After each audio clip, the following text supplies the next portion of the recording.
My skin burned cold as I caught the reflection in the hallway mirror. My mother and brother hunched over my dresser, speaking in hushed tones while carelessly tossing my belongings into black garbage bags. The house was eerily quiet except for the crinkling plastic and my brother Thomas's occasional frustrated sigh. The medical bills, the constant care, it's too much. She's becoming a burden, my mother whispered, unaware I'd wheeled myself down the hall. My throat constricted so tightly I couldn't swallow. Just 3 weeks after the rock climbing accident that had temporarily paralyzed my legs, my own family was disposing of me like yesterday's trash. The titanium wheelchair handles suddenly felt ice cold against my palms. My name is Rachel. I'm 32 and a wilderness survival instructor. This is the story of how I rebuilt my life when the people meant to support me became the ones who tore me down. But Mom, I just need a few months, I pleaded, my voice cracking as Thomas carelessly tossed my framed teaching certificates into a bag. The doctor said, with rehabilitation, "We're not a hospital," she cut me off sharply, not even turning to face me. "Your brother needs the spare room for his home office and we can't keep carrying you up and down the stairs." The irony felt like a knife between my ribs. For years, I'd been the family support system. I'd helped pay for Thomas's college when my parents couldn't afford it, using savings from teaching outdoor survival courses. I'd postponed my own dreams to care for Dad during his heart surgery recovery. Now, 3 weeks after my accident, they couldn't wait to discard me. Thomas never looked at me as he zipped up the last bag. The sound of the zipper might as well have been a door closing on our relationship. "I called Aunt Jessica," Mom announced with plastic cheerfulness. "She has a small guest room. It's not much, but—" "No," I said quietly, pulling out my phone, my fingers trembling slightly but my voice steadier than I expected. "I'll figure something out." The relief that washed over their faces was unmistakable, like I'd volunteered to clean up a mess they'd made. They couldn't wait to wash their hands of responsibility. What they didn't know was that I had been preparing for this moment. I'd seen the way they looked at me since the accident, like I was damaged goods, a disappointment to their perfect family image. Their sideways glances when I needed help bathing, their sighs when I asked for assistance reaching something, the whispered conversations that stopped when I entered a room. What they also didn't know was that my accident had happened while I was testing a new route for my wilderness survival program. It was the same program that had caught the attention of a major outdoor adventure company 3 months ago. I'd kept the negotiations quiet, not wanting to jinx the deal. "I've called the car service," I said, my voice unnaturally calm even to my own ears. "They'll be here in 20 minutes. "Don't be dramatic, Rachel," Mom sighed, finally turning to look at me. "Where will you go? You can barely take care of yourself." I looked around my childhood room, now stripped bare except for my wheelchair and the bags of hastily packed belongings. 18 years of memories treated like landfill fodder. "I'll manage. I always have." The car service arrived precisely on time. Not the regular taxi they expected, but a specialized vehicle equipped for wheelchair transport. Their surprise at this small sign of competence was almost comical, as if they'd assumed I'd been calling random numbers hoping for rescue. "Rachel," Thomas finally spoke, his voice uncertain as the driver loaded my bags. "Maybe we should discuss this." "You want to discuss it?" I maneuvered toward the door, each push against the wheels releasing a fraction of my rage. "After you've packed my life into garbage bags?" The driver was professionally efficient, helping me into the vehicle while my family stood awkwardly on the porch. Mom kept glancing at the neighbors' houses, probably worried about appearances. Always about appearances. "At least tell us where you're going," she called out, a hint of panic finally breaking through her composed facade. I smiled, thinking of the apartment I'd secretly leased last week, a fully accessible unit in a luxury building downtown. The same building where I'd had my final meeting with the adventure company executives before my accident. "Don't worry about me," I said, as the driver secured my wheelchair. "I'm sure you'll hear all about it soon enough." As we drove away, I caught a last glimpse of their faces in the rearview mirror. They looked confused, maybe even a little worried. They had expected me to break down, to beg, to accept their dismissal of my worth because of my temporary disability. What they didn't realize was that my accident hadn't just changed my body, it had opened my eyes. While lying in that hospital bed, I had finalized the biggest deal of my career. The contract was signed 2 days before they decided to throw me out, Executive Director of Adaptive Wilderness Programs, with a 6-figure salary and complete creative control. My phone buzzed with a message from the company's CEO, Oliver. Everything's set for the announcement next week. The media is excited about our new Adaptive Adventure Program Director. I typed back a quick confirmation, then silenced my phone as messages from Mom started pouring in. They'd have to wait. I had rehabilitation exercises to focus on and a groundbreaking program to launch. Let them think they'd abandon me to struggle. In 3 months, when the program launched and my story hit the media, they'd realize exactly what they'd thrown away. The driver caught my eye in the rearview mirror. "You okay back there, miss?" I smiled, feeling stronger than I had in weeks. Never better. Sometimes being kicked out is exactly the push you need. The driver navigated through downtown traffic until we reached my new building, a sleek high-rise with fully accessible units I'd researched from my hospital bed after Oliver visited me there with the contract. The settlement money from my accident insurance had provided the perfect down payment. 3 months passed faster than I expected. Between intensive physical therapy sessions and virtual meetings with my team, I barely had time to think about my family's betrayal. The luxury apartment became my sanctuary, its accessible design allowing me independence despite my temporary limitations. The rehabilitation center staff were amazed at my progress. "Your determination is remarkable," Dr. Wilson commented during one session as I pushed through another set of exercises. "Most patients take much longer to reach this stage." What she didn't know was that every time my muscles screamed in protest, I pictured my mother's dismissive face. Every time I wanted to quit, I remembered Thomas carelessly tossing my achievements into garbage bags. Pain became my fuel, rejection my motivation. My phone had been quiet for weeks. After the initial flurry of guilty messages from Mom and a few half-hearted texts from Thomas, they'd given up trying to contact me. I heard through Aunt Jessica that they told everyone I was taking time to recover at a special facility, their way of saving face with neighbors and friends. When my doorbell rang that afternoon, I was surprised to see Natalie standing there. My childhood best friend, who lived next door to my parents, had tracked me down through Aunt Jessica, the only family member I still spoke with occasionally. "You won't believe this," she said, settling onto my couch. "Your mom's been bragging about Thomas's promotion at the country club. Apparently, he's now regional manager at his firm." I wheeled myself to the kitchen, grabbing us both some tea. "Let me guess. They're planning a big celebration." "This Sunday, your mom's invited half the neighborhood." Natalie hesitated. "She's telling everyone you're still too unwell to attend." I couldn't help but laugh. Perfect timing. "What do you mean?" I showed her the press release scheduled for tomorrow morning. Her eyes widened as she read. "Revolutionary Adaptive Adventure Program launches, led by accident survivor Rachel Mitchell."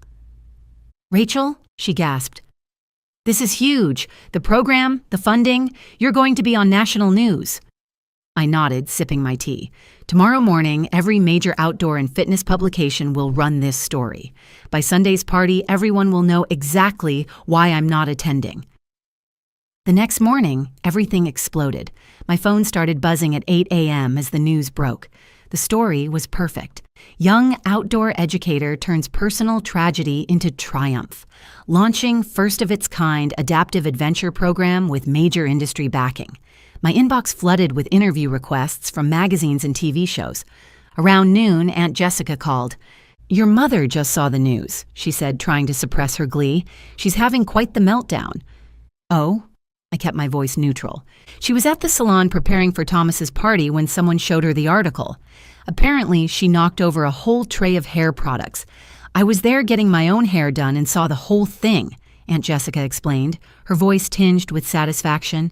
I could picture it perfectly. Mom, with her hair half done, trying to maintain composure as her carefully constructed narrative crumbled. The daughter she dismissed as a burden was now making headlines. The messages started pouring in, first from Thomas. "Why didn't you tell us? We could have helped." Then from Mom. Rachel, honey, we need to talk. This is all a misunderstanding. I saved the best one, from Dad, who'd remained silent during my eviction. Your mother's very upset. You should have discussed this with the family first. My response was simple. Like you discussed throwing me out? That evening, as I worked through my therapy exercises in my building's state-of-the-art gym, Natalie texted updates from the neighborhood. Your mom's canceling Sunday's party, claiming she's not feeling well. Everyone knows the real reason, though. The articles all over local Facebook groups. I set down my phone and looked at myself in the gym's mirror. My arms were stronger now, my core more defined from months of rehabilitation.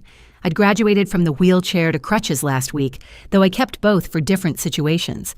The doctors were amazed by my recovery rate.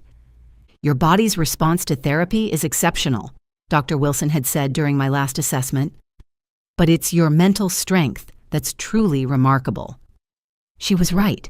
3 months ago, I left my childhood home broken, not by my accident, but by my family's rejection.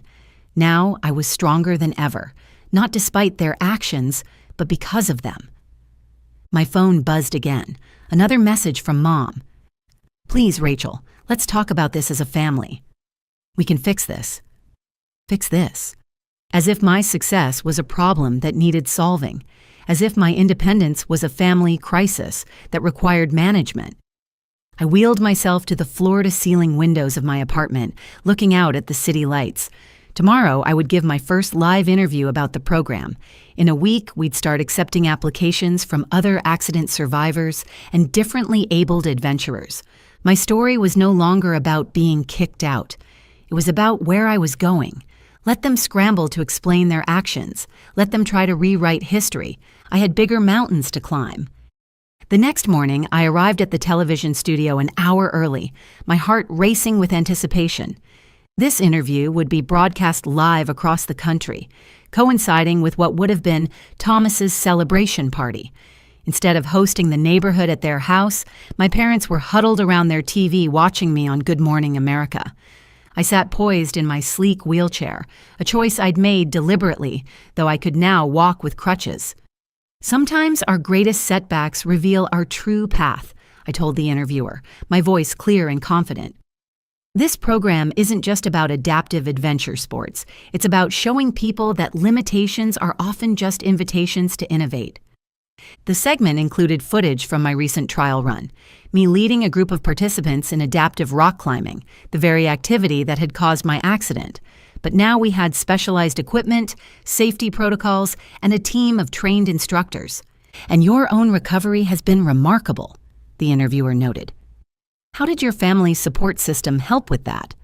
I smiled, ready for this question. Actually, my recovery taught me that sometimes we have to build our own support systems. Not everyone understands that disability doesn't equal inability. The subtle message wasn't lost on viewers. Social media exploded with supportive comments, many sharing their own stories of family rejection during difficult times. After returning to my apartment from the studio, I had barely settled in when security called. Ms. Mitchell, your parents are here requesting access. I'd been expecting this. Send them up. They arrived looking smaller somehow, less intimidating than they had 3 months ago. Mom's perfectly styled hair couldn't hide her nervous fidgeting. Dad's usual commanding presence seemed diminished. Rachel, Mom started, her eyes darting around my expansive apartment, we've been trying to reach you. I know, I replied, gesturing to my comfortable seating area. Please sit. They perched awkwardly on my couch, taking in the adaptive modifications that made the space both accessible and elegant. Through my floor-to-ceiling windows, the city sprawled below us, a view that probably cost more than their entire house. Why didn't you tell us about the program? Dad finally asked, his voice uncharacteristically uncertain. About the contract? I held his gaze steadily. Would it have changed your decision to throw me out? The silence was answer enough. We were worried, Mom tried. We didn't know how to handle the situation. So you decided not handling it at all was the answer? I maneuvered my wheelchair closer. You know what's interesting? When I was in the hospital, before you decided I was a burden, the company's CEO visited me. He said my accident made our program even more valuable. Now I could understand our future participants firsthand. Dad shifted uncomfortably.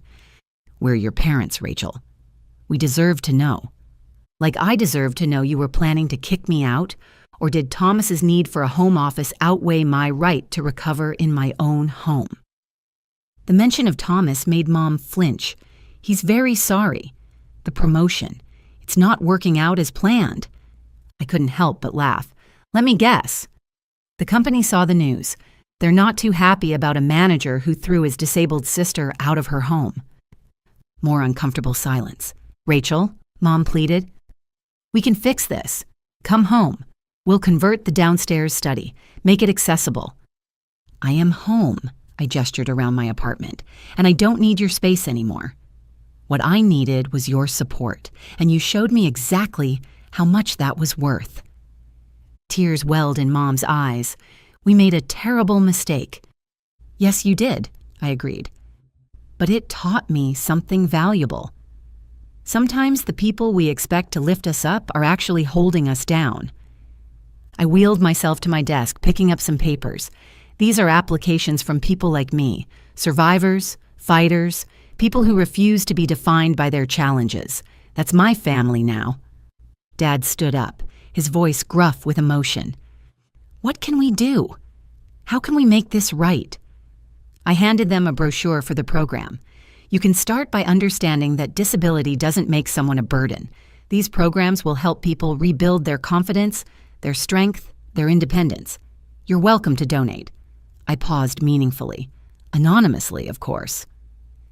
They left, looking defeated, the brochure clutched in Mom's manicured hands.